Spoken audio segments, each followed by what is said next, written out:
Sir वीलॉगर्स की बात करेंगे। मिस्टर रजब भट्ट और जो नानी वाला है उनको लंदन से डिपोर्ट किया गया है। क्या हाँ। इशू है? अच्छा, ये किस डकी बेस पे किया गया है? डकी स्पोर्ट्स बेस पे, क्राइम की बेस पे गिरफ्तार होता है बंदा, डिपोर्ट होता है। नहीं मतलब कोई क्या किया नहीं, क्या इन्होंने? किस खेलों की बेस पे थोड़ा ही होता है, या और किसी बिरादरी बेस पे थोड़ा ही होता है। वो तो आप अपनी हरकतों से अरेस्ट होते हैं, डिपोर्ट होते हैं। ये तो पहले तो डकी भाई का सीन चल रहा है आपके सामने, और वो वावेला दिन रात का चल रहा है, और जो है वो नई से नई कहानियां निकल रही हैं। इसी असना में हम भूल जाते हैं, रजब भट्ट पे भी एफआईआर थी, इसी जुआ ऐप के हवाले से। अच्छा, रजब भट्ट पे कुछ रिलीजन्स के हवाले से भी, और नॉट ओनली वन रिलीजन, मुख्तलिफ मज़ाहब के हवाले से मेरी इतला के मुताबिक मुबैना तौर पे उन पे एफआईआर्स हैं, जिसमें वो पेश नहीं हुए, सामने तफ्तीश नहीं हुए, और उसमें मफरूर और इश्तिहारी की उनका स्टेटस है, और वो चले गए बाहर, वाया दुबई लंदन चले गए, या डायरेक्ट लंदन चले गए उस वक्त।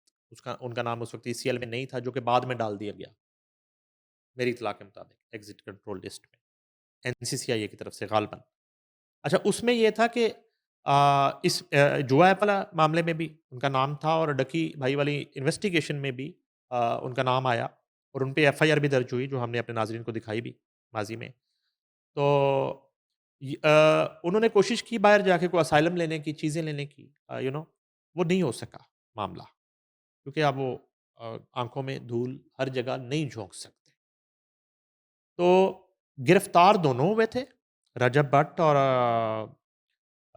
नानी वाला, और एंटी टेररिस्ट पुलिस ने इनको गिरफ्तार किया वहाँ पे, और इन्वेस्टिगेट किया, और होम ऑफिस ने, ब्रिटिश होम ऑफिस ने तफ्तीश की उनसे। अच्छा, उसमें ये हुआ कि एक तो रजब भट्ट ने वीज़े के लिए जो डॉक्यूमेंट्स जमा करवाए थे, वो उसमें दस्तावेज़ात जो थी ना, वो दुरुस्त नहीं निकली उनकी, और काफ़ी चीज़ें छुपाई गई, जो उनसे क्वेश्चन किए गए, झूठ बोला गया उसमें। एक तो ये है कि उनका वीज़ा मनसूख कर दिया गया यूके का। वो जितने भी अरसे का था, 2 साल का था, 5 साल का था मैक्सिमम, वो मनसूख कर दिया गया। एक चीज़ हो गई। जब उन्हें गिरफ्तार कर लिया गया, तो उसमें ये भी पता चला कि रजब भट्ट पे यहाँ पे जो केसेस थे, मुख्तलिफ नौइयत के, जुआ ऐप्स को प्रमोट करने के हवाले से, तौहीन मज़हब के, और मुझे जो याद पड़ता है, एक तो क्रिश्चियन कम्युनिटी की तरफ से उनके ऊपर एफआईआर है, और एक जो उन्होंने कोई तौहीन नमाज का गालबन जो है, एक एफआईआर वो थी उन पे पाकिस्तान में, और एक मुहर्रम में हम्म, शायद उन पे कोई एफआईआर दर्ज हुई थी। ठीक। मुहर्रम के जुलूस में कोई इस तरह का एक्ट उसने किया था, तो उस पे एक तो ये है। तकरीबन ये तो कोई 3 एक, और वो जो है 295 परफ्यूम वाली, और वो जो इंडियन पंजाबी सिंगर वाला जो सीन था, वो अलग मैटर है, वो अलग है। वो उससे पहले की एफआईआर है। ठीक है जी। अच्छा, उसका भी नहीं पता कि उसमें वो बरी हुआ है या नहीं हुआ, या क्या उसमें क्या सीन है।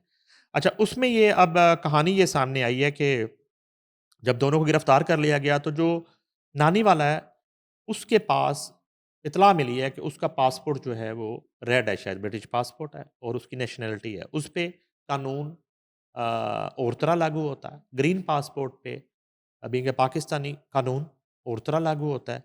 तो दोनों को अरेस्ट दोनों को किया गया, फिर नानी वाले को छोड़ दिया गया। रजब भट्ट को 2 ऑप्शंस दिए गए कि आप या तो आपको डिपोर्ट किया जाएगा, ठीक है जी, और या आपको एक ऑप्शन है कि रज़ाकाराना तौर पे आप यूके छोड़ के वापस पाकिस्तान चले, रज़ाकाराना तौर पे। अब जब तक हम प्रोग्राम कर रहे हैं, इत्तला ये है कि रजब भट्ट ने ये वाला जो ऑप्शन है, अपने वुकला से मशवरा करके दोनों में से रज़ाकाराना तौर पे यूके छोड़ के पाकिस्तान आने वाला ऑप्शन कबूल किया, ना कि डिपोर्ट होने वाला ऑप्शन। अच्छा, उसमें अब इनको ये मार्जिन थोड़ा मिला है। एक तो मेरी इत्तला है कि ब्रिटिश एयरवेज़ की जो परवाज़ लंदन से इस्लामाबाद आती है, उसमें उन्हें बैठा दिया गया है, रजब भट्ट को, और रजब भट्ट ने अपनी हिफाजती ज़मानत करवा ली है, और वो इस्लामाबाद लैंड करेंगे जब तक हमारा ये प्रोग्राम ऑनर होगा, ठीक।